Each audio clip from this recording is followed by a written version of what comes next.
This is Jamie Drummond for Good Food Revolution, and we are joined today all the way from France, all the way from Beaujolais, by a young gentleman by the name of Nicolas Miellly, who is joining us from Château de la Chaize. How are you today, sir? Good, thank you very much. Thank you, Jimmy, for having me and talking about a little bit about Beaujolais, because this region is moving a lot during this time. So it's very interesting to talk together today. Historically, I have always been a huge fan of Beaujolais, always complaining that we never see enough good Beaujolais in Ontario, in Canada. Having come from the UK, I was able to taste some fantastic Beaujolais, and when I was studying wine, tasting through all the cru, and getting to know them reasonably well before I journeyed to Canada. But I would think it was fair to say that Beaujolais is going through something of a renaissance over the last 20 years. Would that be something that you would think was true? I agree. I completely agree with you. In fact, you can really see three different phases for Beaujolais. Before the 50s, Beaujolais and Burgundy was just one region, and the prices of a Moulin à Vent was exactly the same of a Gevrey-Chambertin, of a Chambol-Musigny. Vinification was quite the same. And then, of course, as everybody knows, there is this golden age that we call about Beaujolais Nouveau. Let's say it started from the 50s, 60s approximately. And then we entered a phase where the grapes were harvested in September, sold in October, and drunk in November. Yes. And of course, it was a huge success and a huge marketing event everywhere in the world. People were waiting for that moment everywhere in the world, especially in Japan, in America, everywhere. Planes were leaving the airport in Lyon full of wine. And this lasted for maybe 40 or 30, 40 years. Yeah. And it was really a golden age because a lot of winemakers earned a lot of money. The wine was easy to sell, and it was crazy because the name Beaujolais was known everywhere in the world. And even today, the brand Beaujolais is as well known as Bordeaux or Champagne. This brand is well known thanks to that.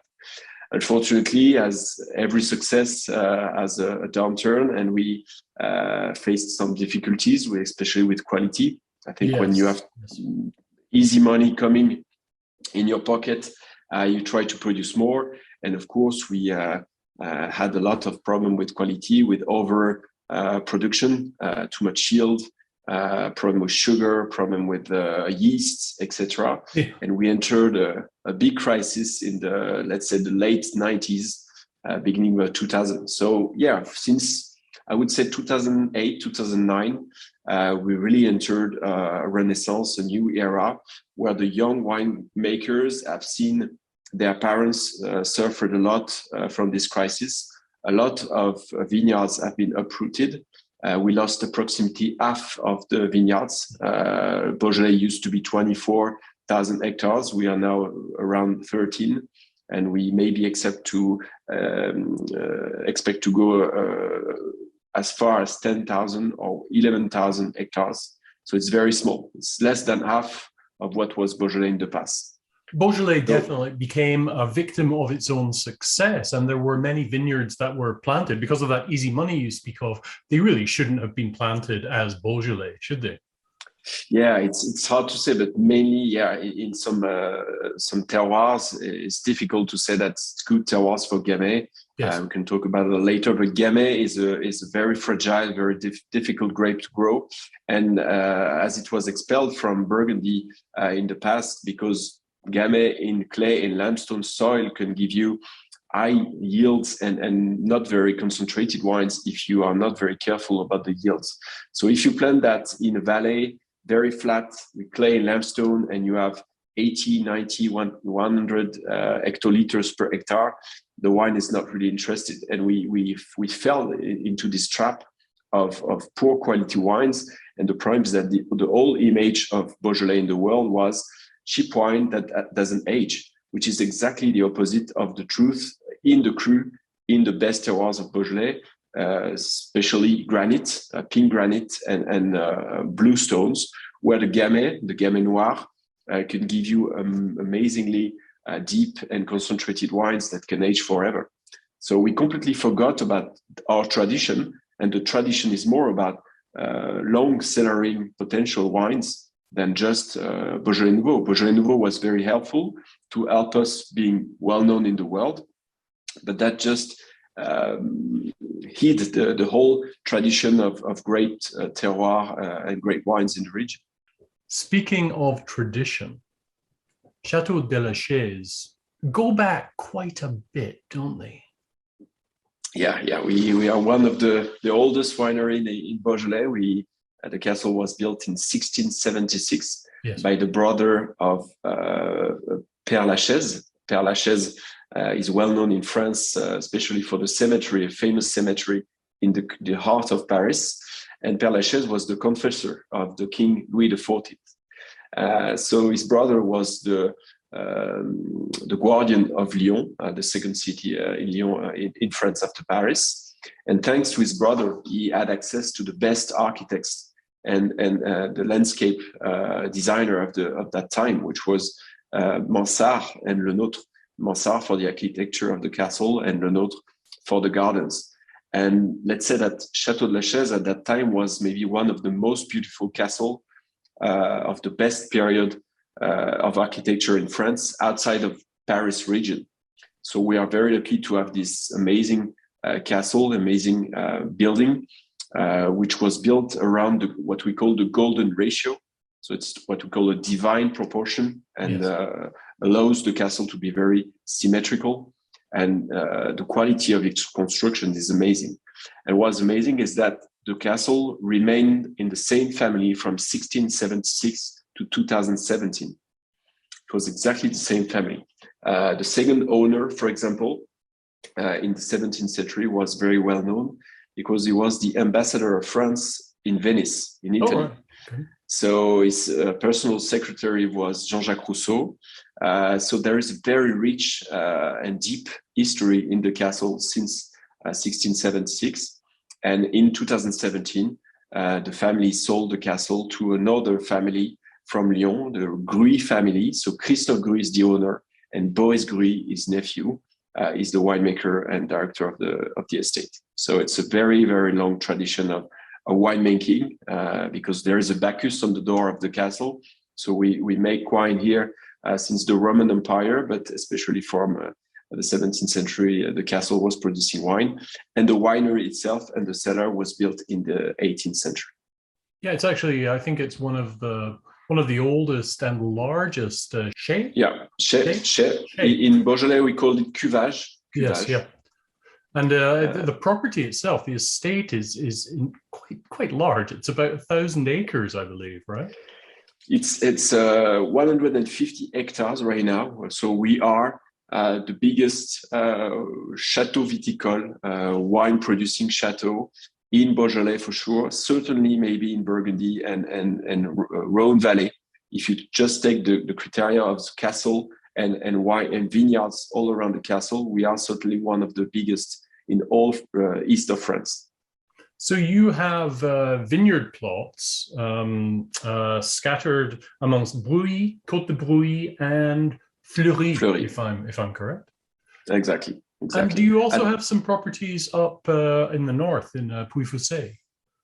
No, Pouilly-Fuissé, we don't have any vineyards. Okay, we have a partnership with a young wine grower to have a small production of Pouilly-Fuissé to train the team on making white wine. Right. Because the idea is to find vineyards in white, especially in Beaujolais Blanc, for example. So that's a project we have since the beginning.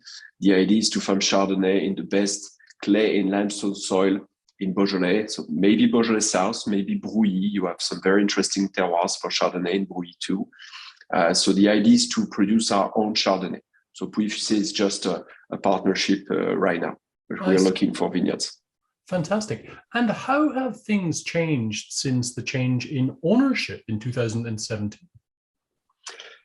Unfortunately, the castle followed the cycle of Beaujolais. So Château de la Chaize was amazingly famous in the US and Canada in the 80s and the beginning of the 90s.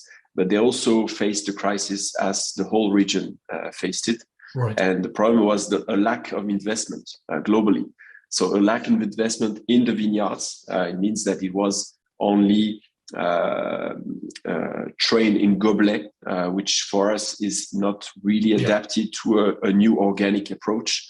So a lack of investment in the vineyards, a lack of investment in the tools, in the vinification tools, in the winery. So we decided almost to change everything.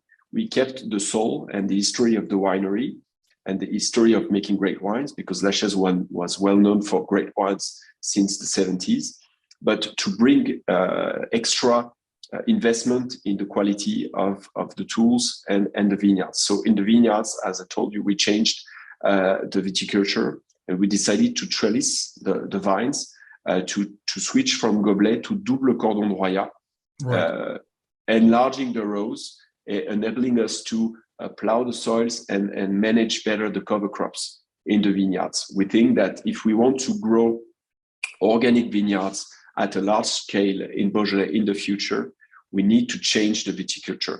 Tradition in Beaujolais is around goblet pruning, but we think goblet pruning is not really adapted to organic viticulture anymore. In Beaujolais, it's too difficult. You have to do it everything by hand. It's very high density planting. And by trellising and enlarging the rows, you enable your team to have a better approach and mechanical approach and better rational in your viticulture approach. So that's the real investment was really into the viticulture, and that's a big bet because it means that we uprooted almost 70 hectares on the entire estate to change everything. So it's very, very it's a bet because nobody in the region, people think we are crazy to just uproot 70 hectares just in 1 or 2 years. But if we need to do it, we need to do it fast to be sure that we change the viticulture on the entire estate as soon as possible, because in the future, we will have a return on our investment in terms of quality and rationality of the viticulture. Now, did you retain some of the older vines? Of course, it was impossible to uproot everything. So 3 options. First option, we kept the old goblet vines because we needed to produce wine. So we kept the best vines, producing the best grapes, based on the experience of the former team. And the second option was to force the old goblet vine to be trellised. That's possible. If they are not too fragile, not too old, you can force the goblet to be traced. You can try to make it straight. I'm sure it doesn't like that very much. No. It's very difficult. Yeah. It's very difficult, but you can try and it can work in some cases. And the final and radical option is to uproot everything, let the soil rest for 3 years, and then we replant. From this year, we are going to replant between 10 to 15 hectares each year in double cordon royal, which is a short pruning system, but trellised, and the rows are 1.40 m, which is a bit larger than the former rows. It will be much easier for the team to plow and manage the cover crops. And did you replant with propagated cuttings from the older vines? It depends. Right. Mainly clones and mainly different pépinière partners, and some are from Massal, but it really depends on the sites. Quite hard to do Massal in Beaujolais, so mainly clonal, but a bit of both. Interesting. And you are in the process of going through the transition to organics, right? Yeah, exactly. We are in our final year. 2022 should be the certification year for Brouilly. Fleury and Côte de Brouilly should be certified a year after. So Brouilly 2022 will be the first vintage to be organic in the history of La Chaize. So it took us 3 years. I think it went quite fast because we arrived only mid-17 and we started really to have tests in 18 and applied for organic certification in 19. So only 3 years after we got it, and it's a challenge in Beaujolais because it's one of the regions in France which is very behind and delayed in terms of organic conversion because of the difficulties of goblet pruning and because we have very steep slope. Yes. Beaujolais is considered as a heroic viticulture. because the slopes are very steep and it's very hard to work, and everything is made by hand. It's very difficult to find equipment adapted to these vineyards. Now we are looking also for prototypes of straddle tractors that are electrical.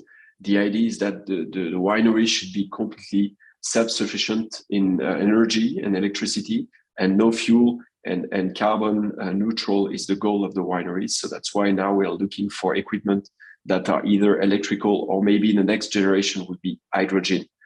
We think that the batteries are a big problem in terms of weight, especially to climb the slopes, and maybe hydrogen would be a better option than batteries and electricity.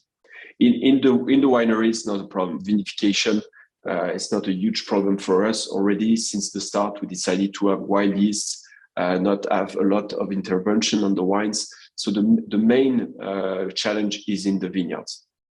You're also lucky as you're using Gamay as opposed to Pinot Noir.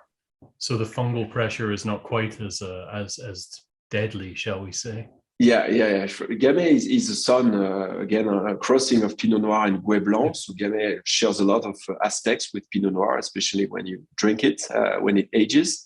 But yeah, Gamay can be a little bit more resistant on that side. Yeah, but it's still considered as a fragile grapes and not that easy to train. The big advantage of Gamay today is that we have a lot of hot vintages, more and more, 2009, 11, 15, 16, 17, 18, etc., 20. And Gamay was one of the bad reputation of Gamay in the past was its acidity. Yes. But today it's a big advantage for us because even in 2020, which will be a very hot vintage for us, with alcohol level can be between 14 and 15, the acidity level is so high that the wines are very, very balanced. So Gamay is a grape that is very as a big trend in the world for Gamay right now because the wines are really easy to drink and not that big, not that fat in the mouth, and can age forever, and is a good alternative to Pinot Noir in the range of, let's say, light red style of red wine.